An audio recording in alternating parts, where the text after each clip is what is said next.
El 13 de marzo de 2013, el mundo fue testigo de un momento histórico. Desde el balcón del Vaticano, ante una multitud expectante y millones de personas mirando desde todos los rincones del planeta, se anunció la elección de un nuevo papa. Pero no era un papa cualquiera. Era un líder que, desde el primer instante, transmitió una energía diferente, una calidez y una cercanía que se sentían incluso a través de las pantallas. Su nombre: Francisco.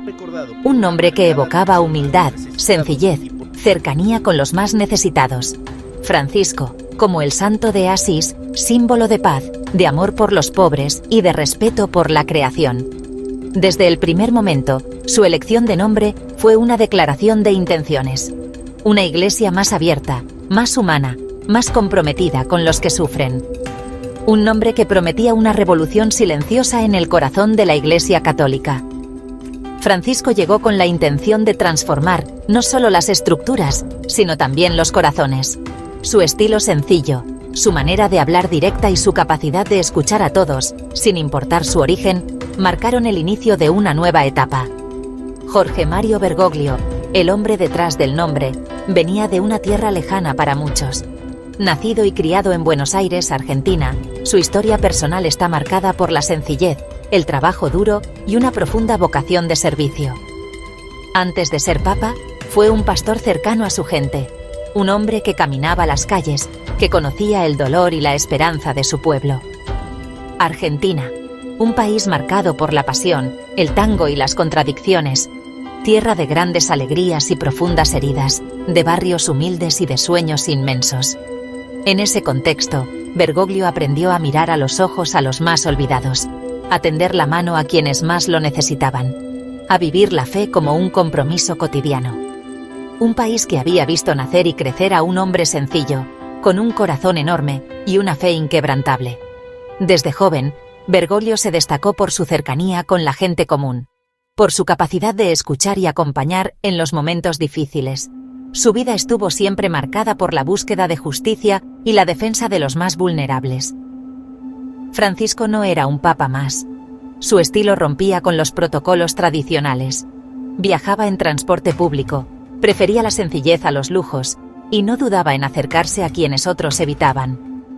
Su manera de ser inspiró a muchos a mirar la Iglesia con nuevos ojos, a creer que el cambio era posible. Era el primer papa latinoamericano, el primer jesuita en ocupar el trono de Pedro, el primer pontífice no europeo en siglos. Su elección fue un mensaje claro. La Iglesia reconocía la riqueza y la diversidad de los pueblos del sur, y abría sus puertas a nuevas voces, a nuevas formas de vivir y expresar la fe. Su elección no era casualidad, era un signo de los tiempos. El mundo pedía cambios, pedía líderes capaces de escuchar y de actuar con valentía. Francisco llegó para responder a ese llamado, para ser un puente entre culturas, entre generaciones, entre la tradición y la renovación.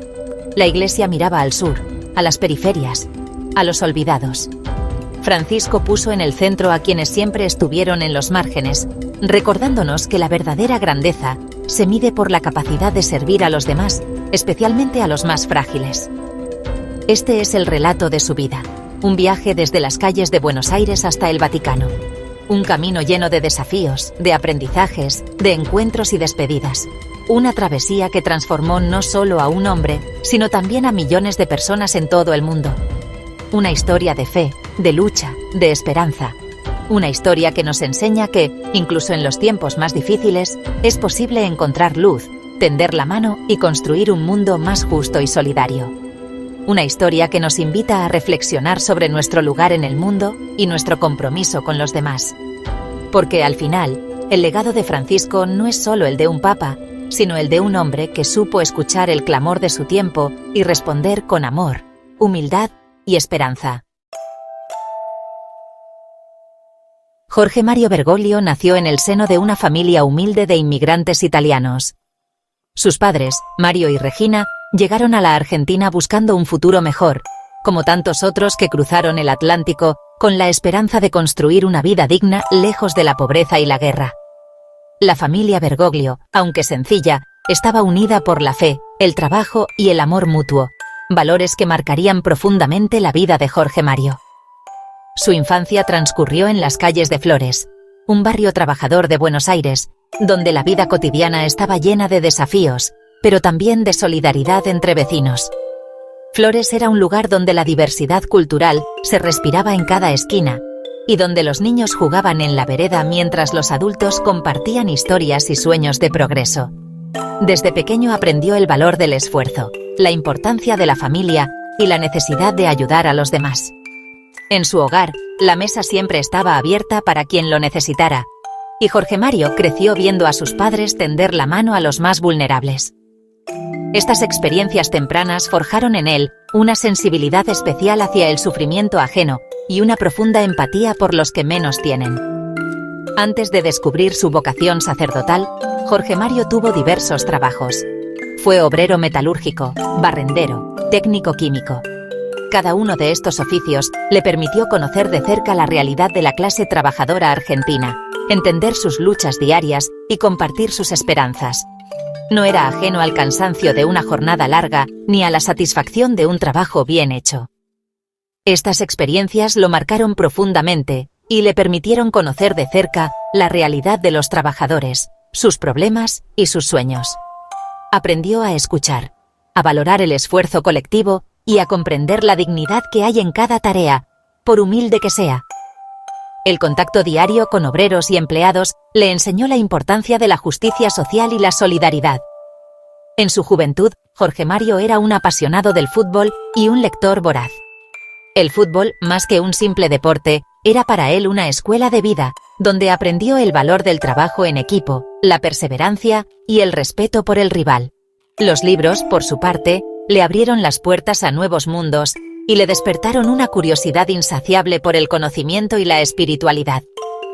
Le gustaba bailar tango y disfrutar de la vida con sus amigos. Las noches porteñas, llenas de música y conversación, le enseñaron a valorar la alegría de los pequeños momentos y la importancia de la amistad sincera. El tango, con su melancolía y pasión, reflejaba también la identidad de un joven que buscaba su lugar en el mundo. Pero en su interior, una llama ardía con fuerza, la llamada de Dios. A pesar de sus intereses y amistades, sentía que su vida tenía un propósito mayor, una misión que iba más allá de lo cotidiano. En el silencio de la oración y la reflexión, comenzó a descubrir el camino que lo llevaría a entregarse por completo al servicio de los demás. Su camino hacia el sacerdocio estuvo marcado por la figura de Esther Ballestrino, su jefa en el laboratorio químico. Esther no solo le enseñó los secretos de la ciencia, sino que también le mostró el valor del compromiso social y la defensa de los derechos humanos en tiempos difíciles para la Argentina. Esther, una ferviente católica y defensora de los derechos humanos, le transmitió su compromiso social y su fe inquebrantable. Su ejemplo inspiró a Jorge Mario a buscar un sentido más profundo a su vida y a comprometerse con la justicia, la verdad y el amor al prójimo, valores que lo acompañarían siempre, desde Buenos Aires al mundo. A los 21 años, Jorge Mario Bergoglio tomó una de las decisiones más importantes de su vida: ingresar al seminario. Era un joven inquieto, marcado por la fe y el deseo de encontrar un propósito más grande. En una Argentina convulsionada por cambios sociales y políticos, su vocación religiosa se convirtió en un faro que lo guiaría en medio de la incertidumbre.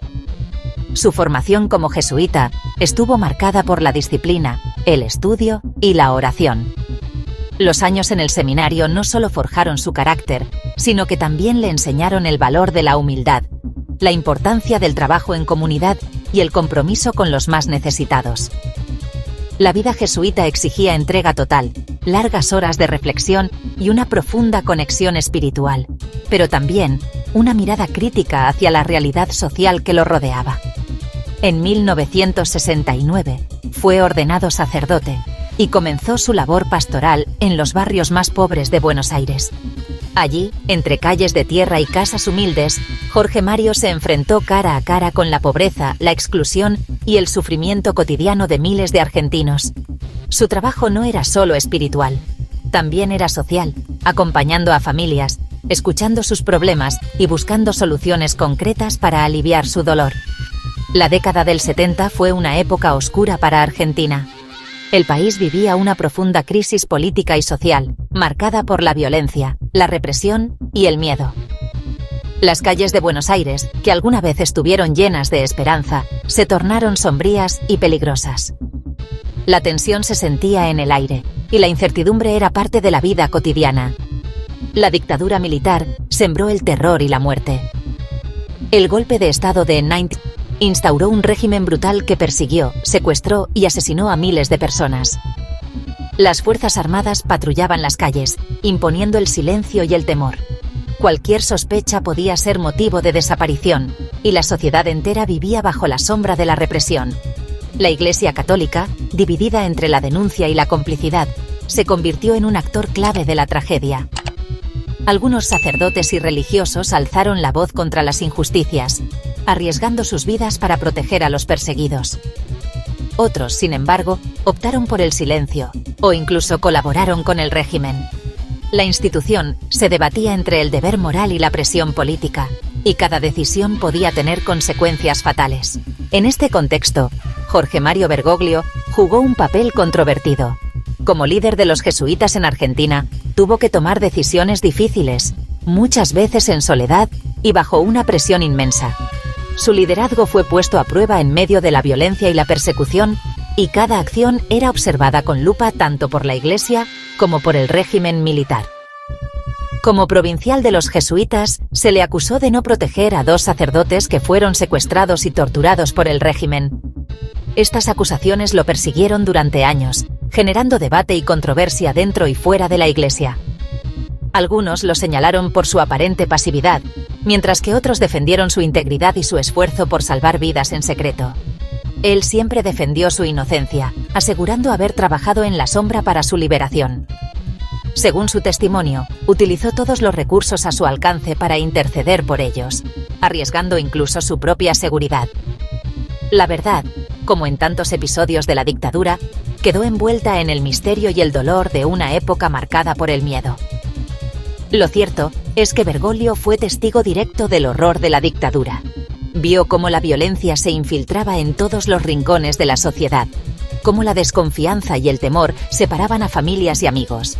Como sacerdote, acompañó a víctimas y familiares, escuchó confesiones llenas de angustia y fue testigo de la desesperación de quienes buscaban a sus seres queridos desaparecidos. Vio cómo desaparecían personas, cómo se perseguía a inocentes, cómo el miedo se apoderaba de la sociedad. Las madres y abuelas de Plaza de Mayo comenzaron a marchar, exigiendo respuestas y justicia, mientras la represión intentaba silenciar cualquier reclamo. La memoria de los desaparecidos se convirtió en una herida abierta que aún hoy marca a la Argentina. Esta experiencia lo marcó para siempre y lo convirtió en un defensor incansable de los derechos humanos. El dolor y la injusticia que presenció durante aquellos años oscuros forjaron su compromiso con la verdad, la justicia y la reconciliación. Años después, ya como líder de la Iglesia, Bergoglio nunca olvidaría las lecciones aprendidas en la sombra de la dictadura, y su voz se alzaría en defensa de los más vulnerables, recordando siempre que la fe verdadera exige valentía y compasión ante el sufrimiento humano. La elección de Jorge Mario Bergoglio como papa en 2013 sorprendió al mundo. Un cardenal venido del fin del mundo, con un perfil bajo y un discurso sencillo, se convertía en el líder de la Iglesia Católica. Desde el primer momento, Francisco rompió con el protocolo y las formas tradicionales. Renunció a los lujos del Vaticano, eligió un pequeño apartamento para vivir y se mostró cercano a la gente. Sus gestos humildes, como lavar los pies a presos o abrazar a enfermos, conmovían al mundo. Francisco no hablaba solo con palabras, sino con acciones. Su mensaje era claro: la Iglesia debía estar al servicio de los más necesitados, ser una Iglesia pobre para los pobres. La opción preferencial por los pobres se convirtió en el eje central del pontificado de Francisco. El Papa denunciaba constantemente la desigualdad, la pobreza y la exclusión social. Llamaba a los líderes mundiales a construir una economía más justa y solidaria. Francisco no se limitaba a criticar, sino que impulsaba acciones concretas. Creó una comisión para reformar las finanzas del Vaticano, promovió la acogida de refugiados y condenó la explotación laboral. Su mensaje resonaba con fuerza en América Latina, una región marcada por la desigualdad y la pobreza. Francisco se convertía en un referente moral, en una voz que clamaba por justicia social y dignidad para los más vulnerables.